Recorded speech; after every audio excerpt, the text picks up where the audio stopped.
So welcome back, guys. I got a very exciting video for you today. We're gonna find out once and for all, who is the king of splitters?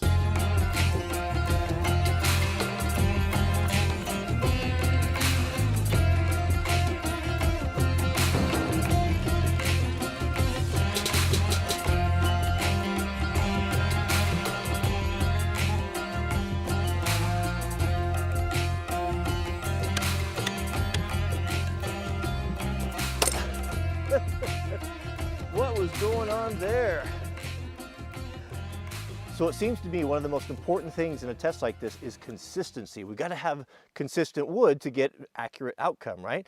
How much more consistent can we get than 2 rounds from the exact same tree? So let me fire up the chainsaw. We'll cut out 4 rounds here. We're going to try 2 splitting methods. We're going to try working around the corners, knocking the edges off, and then we'll do the traditional pie method. I think this is going to give us a pretty good answer on which one is the best splitter.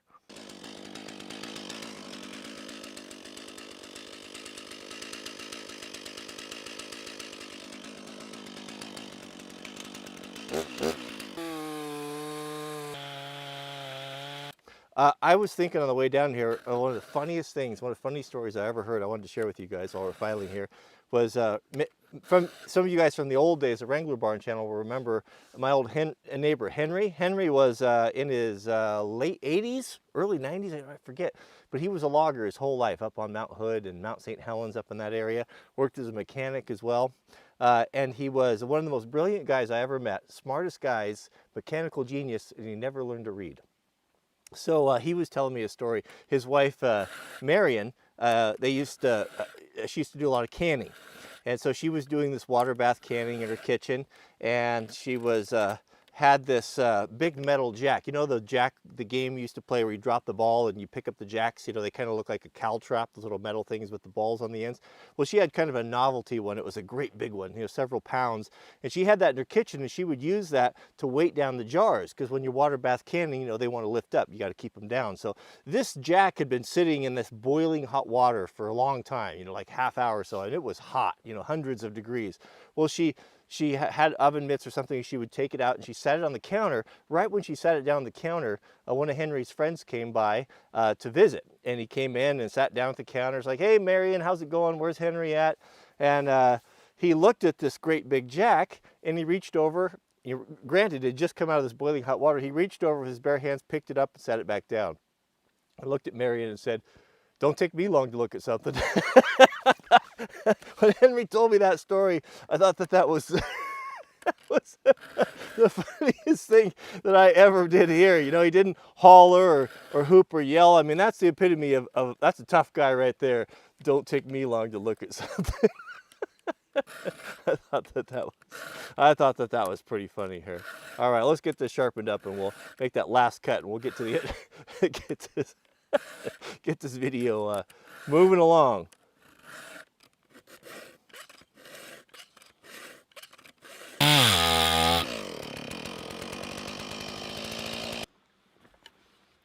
Got my saw stuck.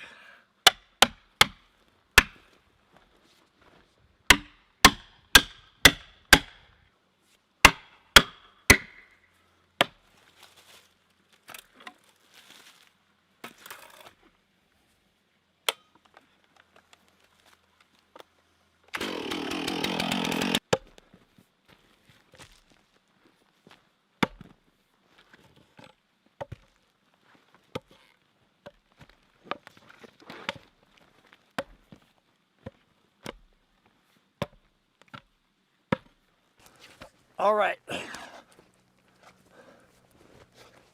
All right, let's bring up the first round.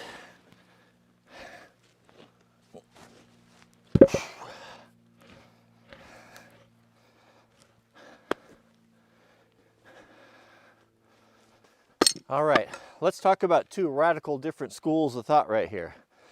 So first off, This is my go-to right here. This is the Prandy. I don't know what it's called. I call it the Bismarck because it looks to it reminds me of everything that's German. Big, strong, overbuilt, powerful, last a long lifetime. This is my go-to when all else fails. And when I really get something that's gnarled and big, this is my biggest, heaviest sledge. And there's a lot of really cool features of this. You know, you take it for granted. Most people just look at this and think, oh yeah, sledge is a sledge is a sledge. But it's not. There's so much evolution that's went into this. Perfect example. This is rare to see this on an edge. This here, that's for hooking. That's having two tools in one. You noticed earlier maybe that I was using this to move those rounds around. You can use the tool to bite into there because of that little beak that sticks down and move things around. Very rare. You don't see that on big box stores. You don't see that hardly anymore. That's really a nice attention to detail. A long taper. Look at that beautiful taper in this thing. It's got a long taper so you don't have a great big bulbous end on it that when you strike into something wet wood that you've had mauls that just bounce out. Very frustrating. You don't get so much of that here because of just the superior design and shape. Now this over here, the Chopper One, this is a very different school of thought here. This is more of a splitting axe rather than a splitting maul. What's the difference? Well, the handle, for one, you can see it's got a traditional style handle there. We'll cover that here in a minute. But a little bit faster swinging speed, a little bit different concept. Of course, the Chopper One has this mechanical advantage. Then that's what we're here to find out today. Is this going to be superior to the traditional heavy maul? As these little wings flip out there, is it going to blow this wood away? It's going to knock it out. So that's what we'll find out. That's what we're going to find out today. Let's cover the handles real quickly, and then we'll get into the test. So not only do the heads share a completely different school of thought when it comes to splitting wood, so do the handles. You want to see two perfect examples of how handles should be done? Right here. Oh, so much of this. I could go on and on about this all day. Again, to the casual observer, you're just going to think it's a handle's a handle's a handle, right? No, man, this Prandy, I wish Prandy axes were available in the States instead of just Europe, because man, they are, the more that I use them, you know, they have become, next to Grand Force Brooks, my go-to axes, the ones that I keep. Axes come through my hands all the time. The ones that I'm really reluctant to give away are these. I just love them. They're so much good to say about them. Just the handles alone would be a video. Look at this strong, heavy handle right here. But what it does is it gives you that strength up here where you have a tendency to overstrike. We've all done that. You'll look at mauls and they're beat up right there. Gives you some longevity there. Gives you you can make a few mistakes on it, not break your handle. And then it tapers down here to where your hands are going to be working into a nice, comfortable, more manageable size. This is too fat, this is just right. But they don't stop there. And here's where the rubber meets the road. And what you don't see is it actually has a little palm swell on it. That really helps with fatigue. And it's not typically done because it costs more money. You have to start with a much bigger piece of wood to end up with that. And then there's so much to this handle, I can't even tell you. From the way it's hung to the eye, it's really, really well done. But it's a straight handle, and that's what you usually get from a maul. Now this here is a splitting axe. Now these are more popular. They were certainly more popular out west, especially there's guys that used to split wood all the time.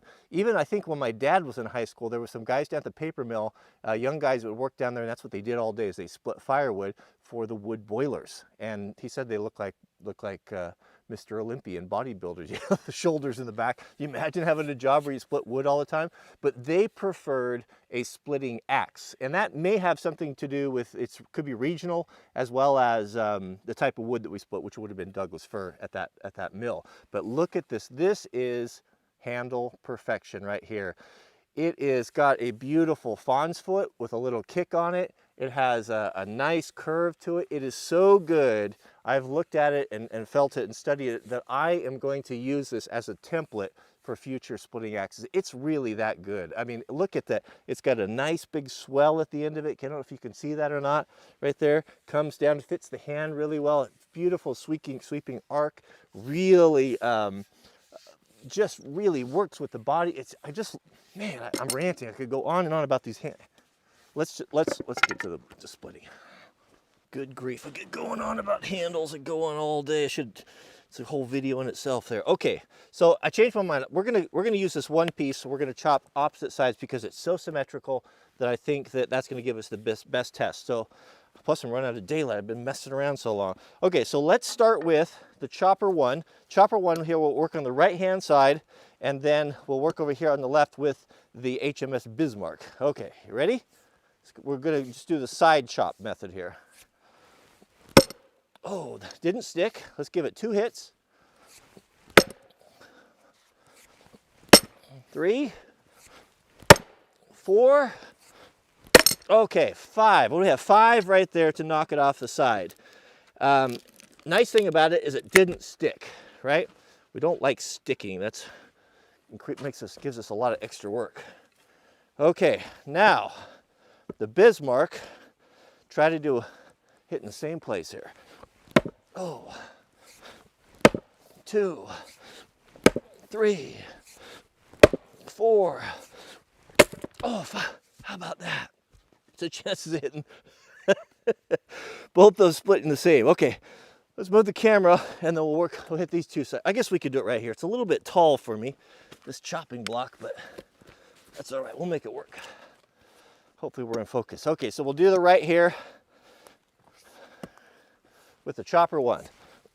Oh man, that was a good hit. Oh yeah. That's 2. Oh, if I would have hit it, that would have been, the third one would have knocked that off there. That was user error. Oh man, the pressure's on. Pressure's on for the Bismarck. Got the same piece of wood, pretty consistent here. Here we go, ready? Oh, that was a good one. That felt the crack. Oh, 2.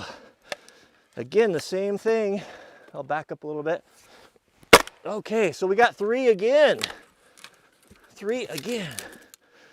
See, remember, we talked about the fibrous. I wonder if that chopper would have knocked that one off if I would have hit it right. Okay, now we got 2 more splits here. Can we do it in one with the chopper one? Here we go. Oh yeah, look at it blasted apart. No fibers remaining, right? That's pretty good. Where were we? We're on the top there? Yeah, right there. Will the Bismarck, will it chop in one here? Let's see. Oh yeah. Even with more authority, if I had to admit it. Okay, so let's do the pie method. I'd say that was a push. That was a push. All right, we'll get another one going here. Man, is there anything better than out in the forest splitting Doug fir in the cold autumn day? 27 degrees today. Okay, now we'll try the pie method. We'll see what happens, who comes out on top. Then I'll give you my conclusions here. I'm forming opinions right now. So last time we did the slabbing method, right? Where we take it and knock the 4 corners off, and then usually one billet left in the middle, you can split it. We're gonna do the traditional way, the pie method this time, and I brought you in a little bit closer, and then we'll alternate. So let's start with the chopper one. We'll see how many times it's gonna take to split here. So, ready? Okay, 1, 2, 3, 4, 5. Oh, I missed. 6, 7, 8, 9, 10, 11, 12, 13, 14, 15, 16. Guys, come on. 17, 18, 19, 20. It's completely split over here. Of course I would have moved around with the split, but I wanted to see if I could split it. I lost track. We're in it now. Oh, come on. Come on. It's getting personal. What was going on there? wasn't any, there's no knot or anything there, really. Man, that was not very good. All right, let's roll another one on. See what the Bismarck can do. Man, that'll get you in shape. So this is actually, the Bismarck's at a bit of a disadvantage here because this one's even bigger. This one's even bigger.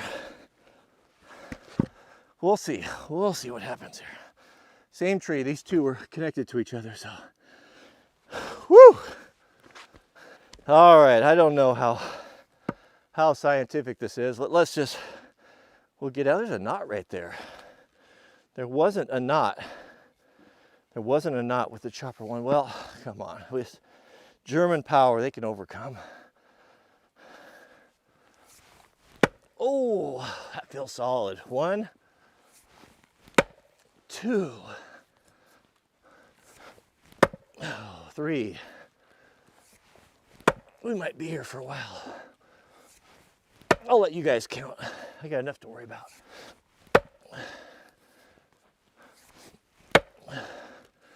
All you hardwood guys tell me all the time how easy this stuff is to split. We work for ours too.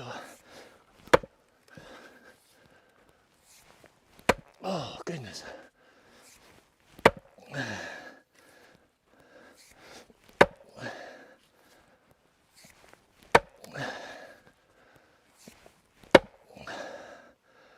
Whew. That's a heavy maul to split too, or to swing.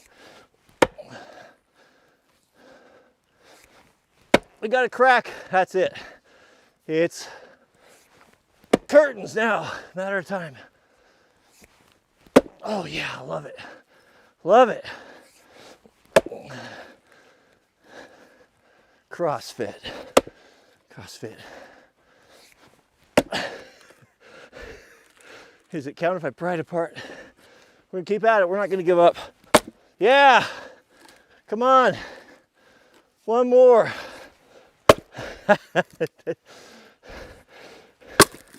All right, I wasn't counting. Give me a, give me the count in the comments. Man, I think I need to get out and chop some more wood. All right, so let's wrap it up with my conclusions here.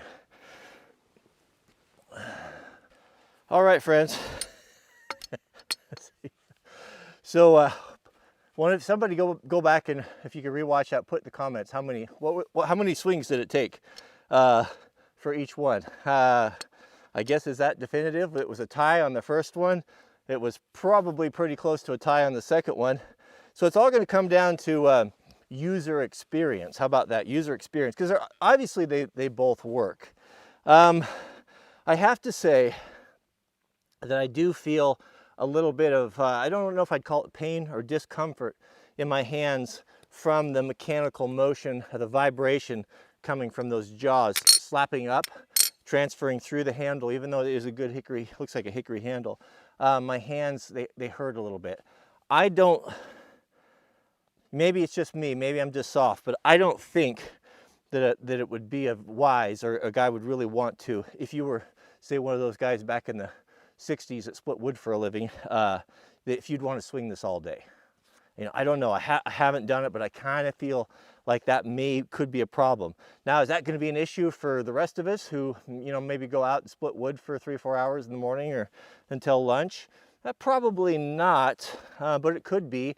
I don't remember, I've split a lot of wood, and I don't remember feeling that that pain in my hands, and I think that it's directly to that. I know when it went into the wood, I kind of jarred me. It was kind of, ooh, that's kind of uncomfortable.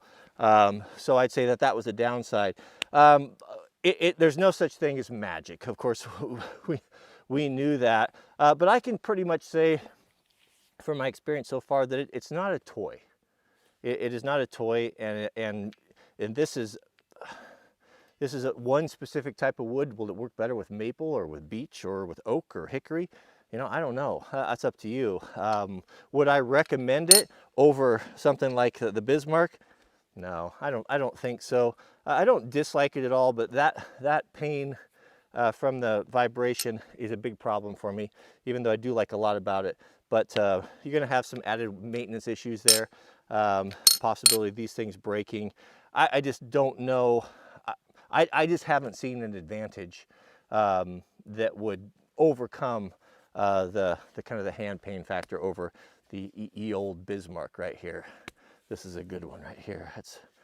That's pretty hard to beat. A little easier to swing this one. This was a little bit lighter, but I think that's enough. I think you draw your own conclusion. So appreciate you guys taking the time to watch. If you don't mind, take a moment, click the thumbs up. I'm working hard out here for you guys, so it's what you can do to. The way you can say thank you, it helps the channel out. And so another video I wanted to do that I thought maybe we'll do real quick while I'm out here is maybe test the Bismarck up against a wedge. After wedges, I've got two style wedges. I got the Prandy twisting wedge versus the regular wedge, and I've always been curious to see, is there an advantage? Which one would be better? Which is going to be faster and more efficient? So if you'd like to see that, let me know in the comments, and we can. I'm going in. It's going to be supper time here, but I'll come back out tomorrow and do it. So thanks for watching, and we'll see you guys on the next video.